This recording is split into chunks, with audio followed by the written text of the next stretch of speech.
Assalamualaikum warahmatullahi wabarakatuh. Salam damai sejahtera buat semuanya. Semangat pagi.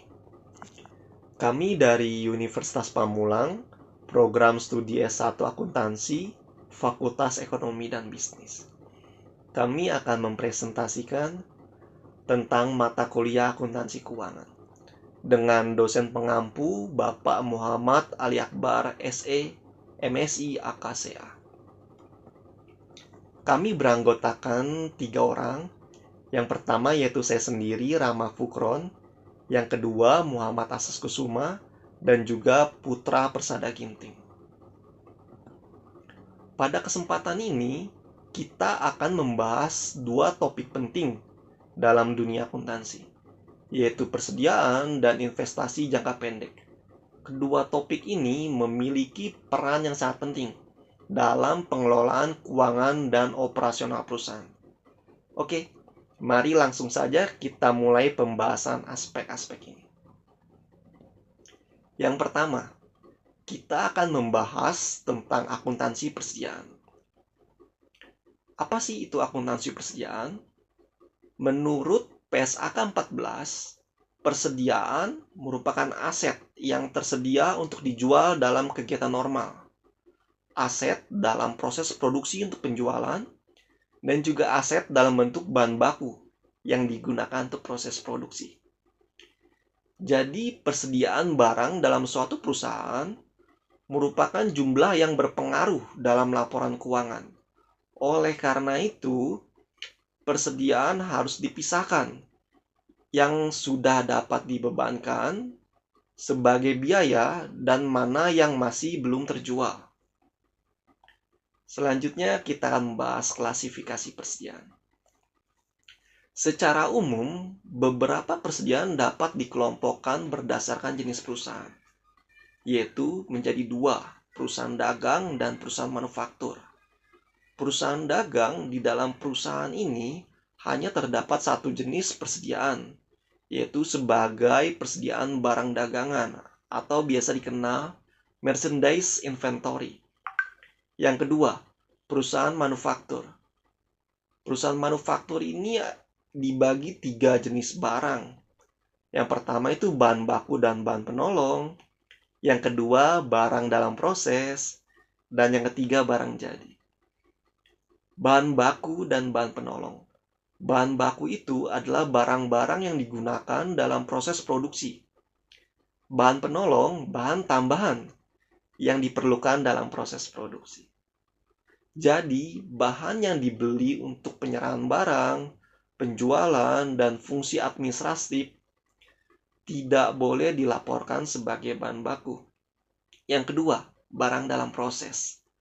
Bahan baku yang sudah diproses dan perlu dikerjakan lebih lanjut sebelum dapat dijual. Jadi intinya barang dalam proses ini seperti barang setengah jadi. Yang ketiga, barang jadi. Barang jadi merupakan produk yang telah selesai diproduksi dan menunggu untuk dijual. Selanjutnya kita akan membahas masalah pokok persediaan. Dalam kesempatan ini, masalah pokok persediaan terbagi menjadi 5 bagian. Yang pertama, barang dalam perjalanan. Dalam pembelian barang, barang dalam transit pada akhir periode fiskal diakui sebagai persediaan oleh entitas yang bertanggung jawab atas biaya transportasi. Tanggung jawab ini ditentukan oleh istilah pengiriman yang biasa kita kenal FOB atau Free on Board. Free on Board ini terdiri dari 2 bagian, yaitu FOB Shipping Point dan FOB Destination. Apa sih FOB Shipping Point? FOB Shipping Point ialah pembeli bertanggung jawab saat barang dikirim. Dan FOB Destination ialah penjual bertanggung jawab sampai barang diterima oleh pembeli. Yang selanjutnya, barang konsinyasi. Banyak perusahaan meningkatkan penjualan dengan metode konsinyasi. Apa itu maksudnya? Jadi, pemilik barang mengirim barang kepada penjual yang menjaga hingga terjual. Barang tetap dicatat sebagai punya pemilik. Jadi, Si penjual tidak mengakui dalam persediaan. Nah, ini yang disebut barang konsinyasi dalam laporan keuangan. Selanjutnya, perjanjian penjualan khusus. Seringkali dalam perjanjian harus melihat substansi atau penjualan tersebut. Ketika transisi penjualan dilakukan dan hak kepemilikan telah beralih, maka seharusnya resiko dan manfaat dari kepemilikan juga beralih dari penjual ke pembeli. 3 situasi penjualan khusus yaitu penjualan dengan perjanjian beli kembali, penjualan dengan retur, penjualan dengan cicilan. Selanjutnya, biaya produk. Biaya persediaan mencakup biaya transfer ke lokasi pembeli, pengubahan barang menjadi siap dijual, ongkos pengangkutan, biaya langsung, serta biaya tenaga kerja dan produksi. Dan yang terakhir, potongan pembelian. Dalam pembelian barang, terdapat ketentuan cara pembayaran, di mana potongan diberikan jika dibayar dalam jangka waktu tertentu. Potongan pembelian dapat dicatat sebagai pengurangan harga pokok dengan 2 cara, yaitu menggunakan harga bruto dan juga harga neto. Selanjutnya kita akan membahas metode pencatatan persediaan. Dalam metode pencatatan persediaan, ini dibagi menjadi 2 yang biasa kita kenal, sistem pencatatan periodik dan juga sistem pencatatan perpetual. Apa sih perbedaan dari sistem ini? Sistem periodik itu jumlah persediaan ditentukan secara berkala dengan perhitungan fisik dan pengalihan jumlah unit dengan harga satuan. Ketentuan pencatatan dengan metode periodik adalah sebagai berikut. Setiap pembelian barang dicatat pada akun pembelian. Saat penjualan, hanya nilai penjualan yang dicatat tanpa menghitung harga pokok penjualan. Dan yang ketiga, pada akhir periode dilakukan perhitungan fisik untuk menentukan nilai persediaan akhir dan harga pokok penjualan. Jadi intinya setiap pencatatan dilakukan per periode. Yang kedua, sistem pencatatan perpetual. Dalam metode perpetual, setiap transaksi langsung memperbarui jumlah dan nilai persediaan. Jadi kalau menurut saya, sistem pencatatan perpetual ini lebih rumit. Karena di dalam sistem pencatatan perpetual, itu ada HPP dan juga persediaan barang dagangan. Jadi pencatatannya lebih banyak daripada sistem pencatatan periodik. Selanjutnya, kita membandingkan metode dalam asumsi arus biaya. Kita bisa melihat alur yang ada gitu ya, sistem pencatatan persediaan dan asumsi arus biaya. Itu terbagi 2, sistem periodik, sistem perpetual. Di dalam 2 sistem ini juga terbagi lagi menjadi 3, yaitu identifikasi khusus, FIFO, dan juga average. Untuk metode identifikasi khusus digunakan jika persediaan dapat diidentifikasi dan tidak dapat disubstitusi saat penjualan. Jarang digunakan, namun beberapa perusahaan memakainya. Yang kedua, metode FIFO. Metode FIFO itu ialah first in, first out. Barang yang dibeli pertama dijual pertama. Nilai persediaan akhir dihitung mundur dari pembelian terakhir. Yang ketiga, metode average. Jadi metode average ini harga beli rata-rata. Dihitung setiap ada transaksi pembelian. Harga pokok penjualan per unit berdasarkan harga rata-rata saat transaksi. Sebenarnya ada satu metode lagi, yaitu metode LIFO, last in, first out. Cuma sudah tidak diperbolehkan dalam pajak. Selanjutnya, dampak kesalahan pencatatan persediaan dalam laporan keuangan. Kita bisa lihat contoh laporan keuangan berikut. Di tahun 2016, dampak terhadap laporan laba rugi. Persediaan akhir tercatat terlalu rendah, kita bisa lihat yaitu 20.000, yang seharusnya 30.000. HPP akan tercatat menjadi terlalu besar, yaitu 50.000, yang seharusnya 40.000. Laba kotor juga tercatat terlalu rendah, yaitu 50.000, seharusnya 60.000. Laba bersih akan tercatat terlalu rendah, yaitu 10.000, seharusnya 20.000. Laba yang tercatat lebih rendah akan mengakibatkan modal juga tercatat lebih rendah, karena laba mempengaruhi modal dalam laporan perubahan modal. Kita juga bisa lihat di 2017, persediaan awal tercatat terlalu rendah, yaitu 20.000 yang seharusnya 30.000. HPP akan tercatat menjadi terlalu rendah, yaitu 40.000, seharusnya 50.000. Laba kotor tercatat terlalu besar, yaitu 60.000, seharusnya 50.000. Laba bersih akan tercatat terlalu besar, yaitu 20.000 yang seharusnya 10.000. Selanjutnya kita akan membahas membuat penyajian dan pengungkapan persediaan. Kita bisa melihat laporan keuangan berikut. Persediaan merupakan aset lancar yang disajikan dalam laporan posisi keuangan pada bagian aset lancar. Berikut adalah penyajian persediaan dalam laporan posisi keuangan. Pengungkapan persediaan berikut adalah pengungkapan wajib terkait dengan persediaan. Yang pertama, kebijakan akuntansi yang digunakan dalam pengukuran persediaan, termasuk biaya yang dipakai. Yang kedua, total jumlah tercatat persediaan dan jumlah nilai tercatat menurut klasifikasi yang sesuai bagi perusahaan.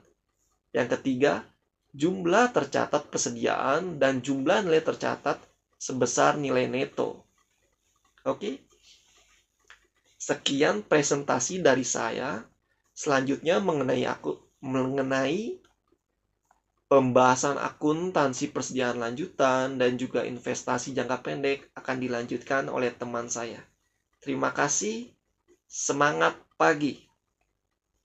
Saya Muhammad Aziz Kusuma akan melanjutkan tentang pembahasan akuntansi persediaan lanjutan, estimasi persediaan.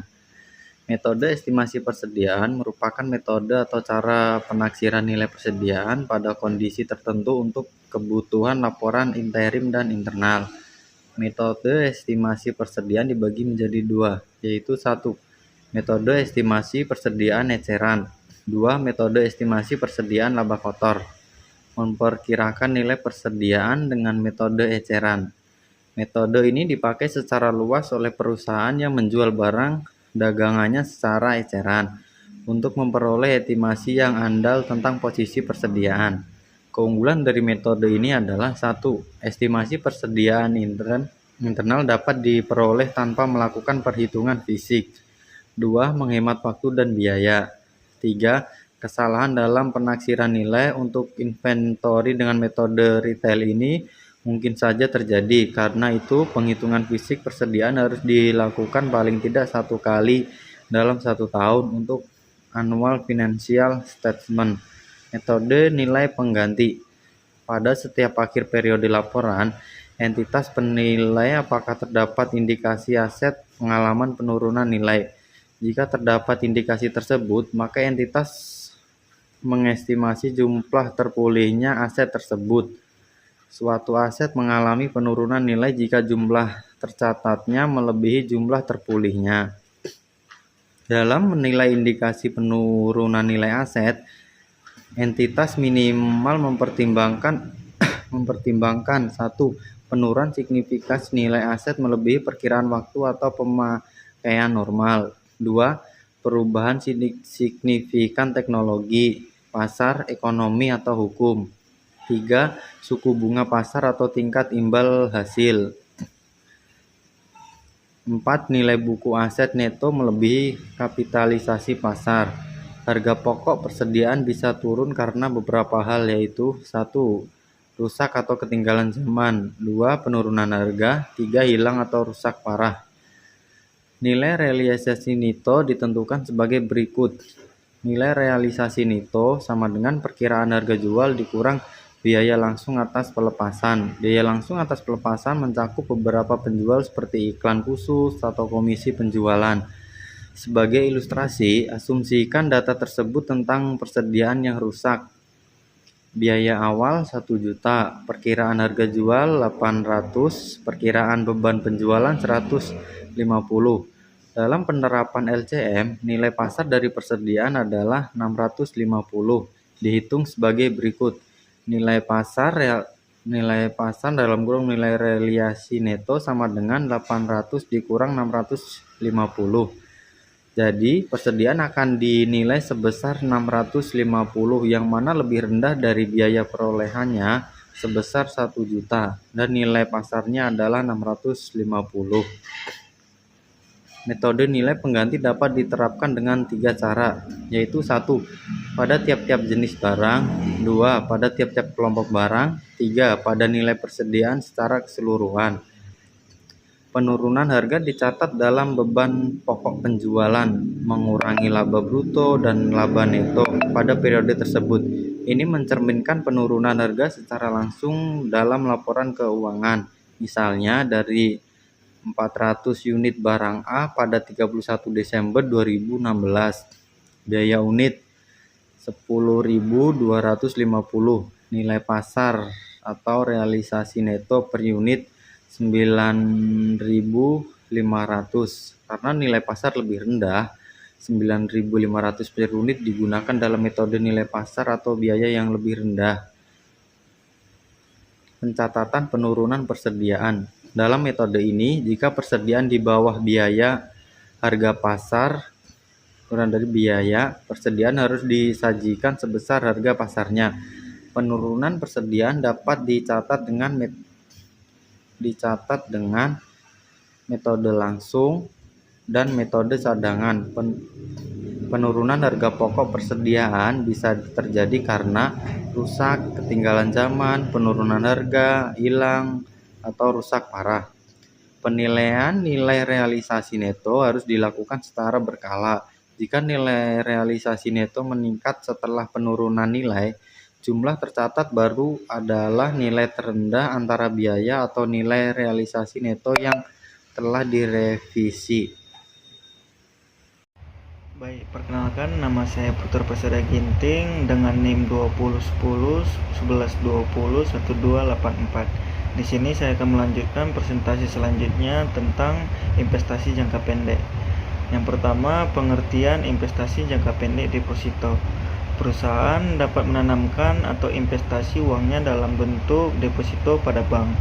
Deposito merupakan investasi yang penarikannya dapat dilakukan pada waktu tertentu menurut perjanjian antara penyimpan atau perusahaan atau perseorangan dengan bank yang bersangkutan.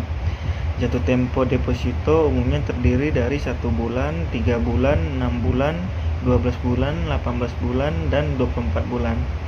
Deposito dapat dikategorikan sebagai investasi jangka pendek bila sejak tanggal pelaporan hingga jatuh temponya tidak melebihi 1 tahun. Sedangkan investasi jangka panjang apabila deposito yang jatuh temponya lebih dari 1 tahun sejak tanggal pelaporan. Adapun tujuan perusahaan melakukan investasi dalam deposito yaitu pertama, untuk memperoleh pendapatan yang tetap setiap periode. Yang kedua, untuk membentuk suatu dana khusus. Dan yang ketiga, untuk mengendalikan uang kas perusahaan yang menganggur. Selanjutnya, keuntungan deposito. Ada beberapa keuntungan deposito, yaitu pertama, mendapatkan bunga yang cukup besar. Keuntungan deposito yang pertama itu mendapatkan bunga yang besar dibanding dengan menabung biasa. Yang kedua, keamanan uang terjamin. Dengan membuka rekening deposito, maka akan menyimpan uang perusahaan di bank. Ketika uang sudah disimpan di bank, maka keamanan akan uang perusahaan juga terjamin. Yang ketiga, memiliki risiko investasi yang rendah. Dengan deposito, risiko akan diperoleh cukup rendah atau bahkan tidak sama sekali. Yang keempat, akses bunga yang rendah. Bunga dari deposito dapat diakses secara mudah. Hasil bunga dari deposito dapat dicairkan secara tunai dalam jangka waktu tertentu. Selanjutnya, kelemahan deposito. Ada beberapa kelemahan deposito. Yang pertama, keuntungan kecil. Deposito masih memiliki keuntungan yang kecil dibanding dengan produk investasi lainnya. Yang kedua, terkena inflasi. Perlu diingat bahwa inflasi terjadi setiap tahun, sehingga nilai uang kita didepositkan akan mengalami penurunan nilainya. Yang ketiga, dikenakan biaya pajak. Deposito termasuk dalam pajak penghasilan atau PPH, sehingga wajib membayar pajak setiap tahunnya. Biaya pajak dari deposito lumayan besar, yaitu sekitar 20%. Yang keempat, dikenakan biaya penalti. Selain pajak, ada juga namanya biaya penalti. Biaya penalti ini dikenakan jika menarik deposito sebelum tanggal jatuh tempo. Selanjutnya, pencatatan investasi dalam deposito. Nah, di sini saya akan menjelaskan contoh pembukuan deposito. Contoh soal, pada tanggal 1 Juli 2022, NN membuka deposito berjangka di bank NN dengan NN dengan nilai nominal 75 juta rupiah, bunga 6% PA, jangka waktu 3 bulan, pajak bunga 15%. Maka pencatatan transaksinya adalah deposito 75 juta di debit, kas 75 juta di kredit. Selanjutnya, tentang pengertian investasi jangka pendek reksadana. Menurut standar akuntansi keuangan 2002, yaitu dalam PSAK nomor 49, pengertian reksadana adalah wadah yang dipergunakan untuk menghimpun dana dari masyarakat pemodal untuk selanjutnya diinvestasikan dalam portofolio efek oleh manajer investasi. Ada beberapa karakteristik reksadana menurut PSAK paragraf 8, yaitu yang pertama, dana yang dihimpun pada suatu reksadana dapat ditarik setiap saat oleh pemodal melalui unit penyertaan atau UP kepada reksadana tersebut. Yang kedua, nilai aktiva bersih atau NAB merupakan nilai dari seluruh unit penyertaan atau UP yang dijual oleh reksadana kepada investor. Yang ketiga, Bapepam sebagai pembina dan pengawas reksadana. Selanjutnya, jenis-jenis reksadana. Ada beberapa jenis reksadana. Yang pertama, reksadana pendapatan tetap. Reksadana pendapatan tetap adalah reksadana yang melakukan investasi sekurang-kurangnya 80% dari portofolio yang dikelolanya ke dalam efek yang bersifat utang. Yang kedua, reksadana saham. Reksadana saham adalah reksadana yang melakukan investasi sekurang-kurangnya 80% dari portofolio yang dikelola ke dalam efek bersifat ekuitas atau saham. Yang ketiga, reksadana pasar uang.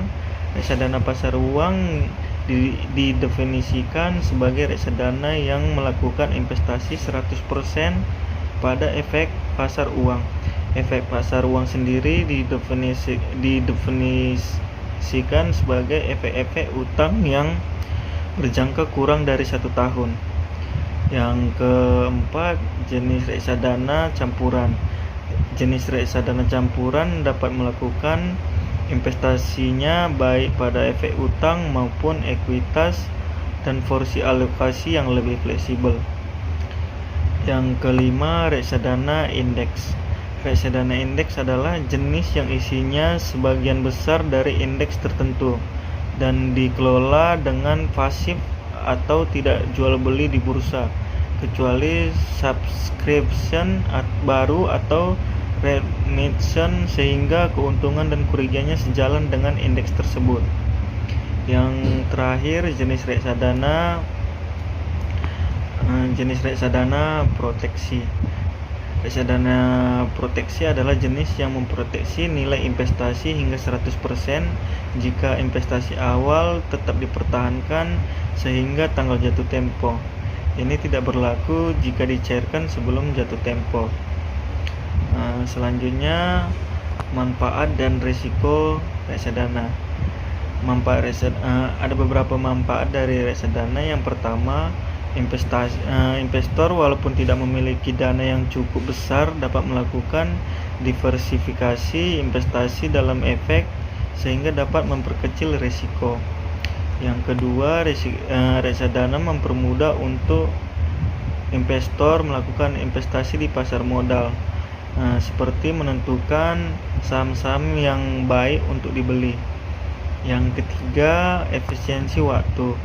Melalui investasi pada reksadana, di mana dana tersebut dikelola oleh manajer investasi profesional, maka investor tidak perlu membuang waktu untuk pikiran dan memantau karena kinerja investasinya. Yang keempat, diversifikasi investasi. Diversifikasi yang terwujud dalam bentuk portofolio akan menurunkan tingkat risiko. Yang kelima, likuiditas. Berinvestasi di reksadana juga memberikan kemudahan bagi investor dalam mencairkan saham atau unit penyertaan setiap saat. Yang keenam, biaya rendah. Biaya transaksi di reksadana sangat murah bila dibandingkan apabila investor melakukan transaksi secara individual di bursa. Yang ketujuh, return yang kompetitif. Tidak dapat dipungkiri bahwa berinvestasi di reksadana memberikan return yang sangat tinggi dibandingkan dengan deposito. Selanjutnya, risiko reksadana. Ada beberapa dari risiko reksadana. Yang pertama, risiko berkurangnya nilai unit penyertaan. Walaupun produk reksadana merupakan produk diversifikasi, tidak menutup kemungkinan bahwa nilai unit penyertaan akan turun. Yang kedua, risiko likuiditas. Risiko ini menyangkut kesulitan yang dihadapi oleh manajer investasi jika sebagian besar pemegang unit melakukan penjualan kembali atas unit-unit yang dipegangnya. Yang ketiga, risiko prestasi. Risiko ini merupakan risiko yang terburuk, di mana risiko ini dapat timbul ketika perusahaan asuransi yang mengasuransikan kekayaan reksadana tidak segera membayar ganti rugi atau membayar lebih rendah dari nilai pertanggungjawaban saat terjadi hal yang tak diinginkan. Baik, sekian dari kelompok kami, kelompok 11. Kurang lebihnya mohon maaf. Terima kasih.